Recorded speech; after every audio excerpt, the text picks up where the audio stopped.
अस्सलाम वालेकुम dear students, आप देख रहे हैं हमारा YouTube channel hope law academy. और आज बात करेंगे पंजाब यूनिवर्सिटी लॉ कॉलेज की फर्स्ट मेरिट लिस्ट के बारे में, जनरल मेरिट लिस्ट के बारे में और रिक्वायर्ड डॉक्यूमेंट्स के बारे में, आपकी फ़ी के बारे में।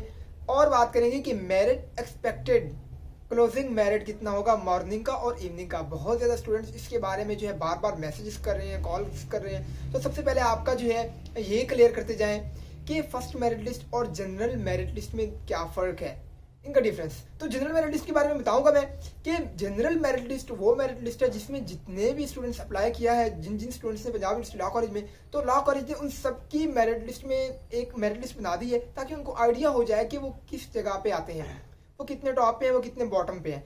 तो जो स्टूडेंट्स 400 से नीचे हैं और उन्होंने सिर्फ मॉर्निंग में अप्लाई किया है तो उनका एडमिशन नहीं होगा, क्योंकि अगर बहुत से स्टूडेंट्स भी छोड़ जाए ना तो 180 छोड़ जाएंगे और वो छोड़ जाएंगे तो उनका एडमिशन मॉर्निंग में हो सकता है। अगर उन्होंने मॉर्निंग इवनिंग दोनों में अप्लाई किया है और वो 600 तक भी आते हैं ना जनरल मेरिट लिस्ट में, तो मे भी उनका एडमिशन हो जाए, क्योंकि मॉर्निंग इवनिंग में ऐसे बहुत से स्टूडेंट्स हैं जो किसी और फील्ड में चले जाएंगे, जो लॉ में नहीं आएंगे, या किसी भी तरफ से उनका कोई इशू बन जाएगा तो वो नहीं आएंगे, तो वो अपने आप को सिक्योर कंसीडर कर सकते हैं।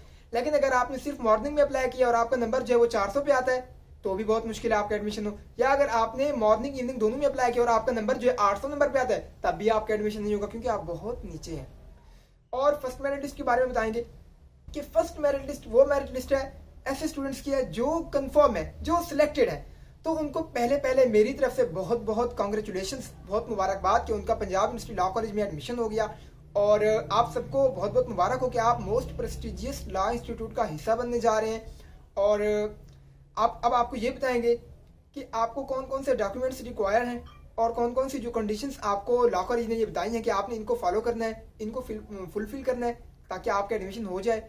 और कंफर्मेशन ऑफ एडमिशन मतलब मेरिट लिस्ट में नेम आने के बाद अगला मरहला आपके लिए क्या है कि आपका एडमिशन कंफर्म होगा, तो उसके बारे में बात करेंगे। तो सबसे पहले तो ये है, यूनिवर्सिटी ने ये बताया हुआ है, मैं पॉइंट को पढ़ता जाऊंगा कि कोई भी स्टूडेंट जिसने मिस गाइड किया हुआ है एडमिशन फॉर्म में, झूठ बोला है किसी तरह से अपने एडमिशन में मतलब एक्स्ट्रा नंबर डाल दिए हैं मैट्रिक में, इंटर में, सिंपल मैं आपको बता रहा हूँ जो यहाँ पे मेंशन है वो यही लिखा हुआ है कि आपके मैट्रिक में, इंटर में या किसी भी तरह से आपके नंबर नहीं थे, आपने ऐसे एडमिशन लेने के लिए नंबर डाल दिए और अब आपका मेरिट लिस्ट में नेम आ गया। जब आप यहाँ पे आते हैं तो आपके डॉक्यूमेंट्स वेरीफाई होते हैं, IT सेंटर होता है यहाँ पे, IT रूम में आपके डॉक्यूमेंट्स वेरीफाई होंगे। अगर वो झूठ निकलता है तो क्या होगा, आप पे आपका एक तो वहाँ पे लिखा हुआ है कि कैंसिलेशन ऑफ एडमिशन, आपका एडमिशन भी कैंसिल होगा, उसके अलावा आप पे प्रोसीडिंग भी होगी, आपके खिलाफ क्रिमिनल एक्टिविटी की कार्रवाई भी होगी। उसके बाद उन्होंने दूसरे में ये लिखा हुआ है कि आपने जो है अपना जो चालान है वो पंजाब यूनिवर्सिटी में ही जो हबीब बैंक ब्रांच है वो आपने पहला जो आपका चालान होता है वो आपको यहाँ ज़रूरी पे करना होता है इस बैंक में। दूसरे पॉइंट ये है। तीसरा पॉइंट उन्होंने ये बताया कि आपकी जो ड्यू डेट है वो है 28, मतलब आज से आपकी ड्यू डेट स्टार्ट है। जो आज का आपका 28 डेट थी जिस दिन मेरिट लिस्ट लगी है उस दिन से स्टार्ट है और 28 से 1 तक 1/12/2022 मतलब 12वें महीने की पहली तारीख तक आपकी क्या है, ड्यू डेट है। तब तक अगर आपने बैंकिंग आवर्स के दरमियान अपना चालान पे कर दिया है तो आपका एडमिशन कंफर्म है, अदरवाइज आपका एडमिशन यहाँ से क्या हो जाएगा, कैंसिल हो जाएगा। उसके बाद रिक्वायर्ड डॉक्यूमेंट्स के बारे में बात करेंगे कि आपने कौन कौन से डॉक्यूमेंट्स अपने साथ लाने हैं। तो पेमेंट ऑफ ड्यूज की जो चालान है वो लाना है आपने, challan form for payment of dues वो आपके पास होना चाहिए। Submit original matric, FA FSC degree, result card वगैरह, उसका माइग्रेशन सर्टिफिकेट हो गया जिसको हमने बताया था, NOC वगैरह, लेट रिजल्ट कार्ड हो गया। उसके साथ आपका 3 पासपोर्ट साइज पिक्चर हो गई और 100 रुपये का स्टैम्प पेपर है। और ये स्टैम्प पेपर आपको बता चुके हैं, ये आपको लॉ कॉलेज की कैंटीन से या उसके बिल्कुल बैक पे हेले कॉलेज है उसकी कैंटीन से भी आपको मिल जाता है। आपको कोर्ट की तरफ जब बाहर से ला के आने की जरूरत नहीं है।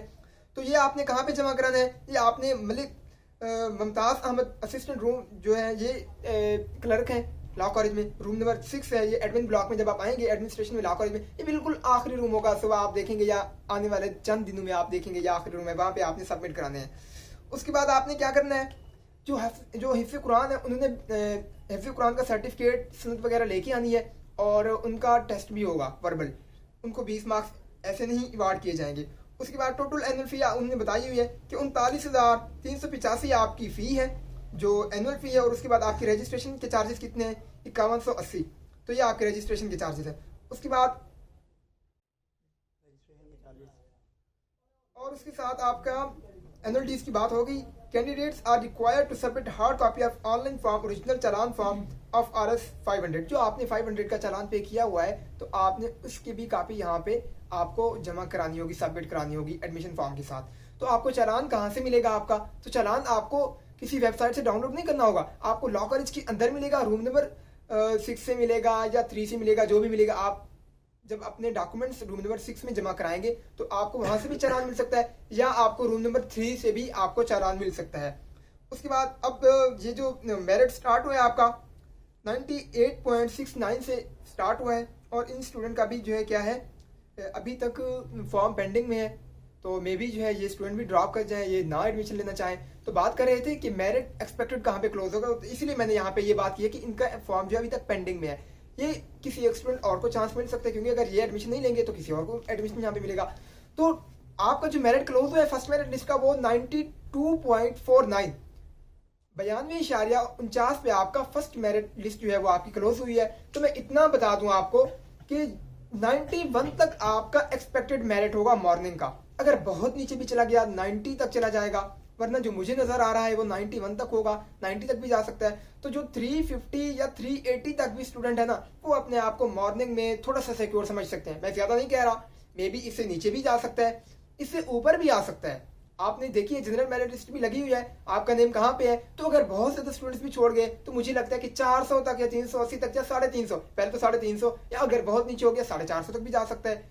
तो यहाँ तक जो है ये क्लोज हो सकता है। तो मॉर्निंग में आप अगर यहाँ पे हैं, आप अपने आप को सिक्योर समझ सकते हैं। और इवनिंग का जो मेरिट है वो तकरीबन चला जाएगा, आपको बताएं कि वो 89 तक या 88 तक आ जाएगा।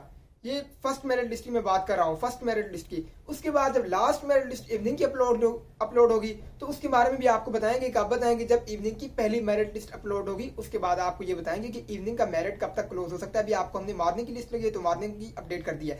मजीद अगर आपको लॉ कॉलेज की एडमिशन के हवाले से कोई भी प्रॉब्लम होता है तो आपको कॉन्टैक्ट नंबर हमारा शो हो रहा होगा, आप डायरेक्ट कॉन्टैक्ट कर सकते हैं इन दिनों में। और वहाँ पे तकरीबन मैं लॉ कॉलेज में हूँगा, क्योंकि मैं रेगुलर स्टूडेंट हूँ, तो मैं वहाँ पे आपको मिलूंगा। कोई इन्फॉर्मेशन लेनी हो तो मैं वहाँ भी आपको गाइड कर दूंगा।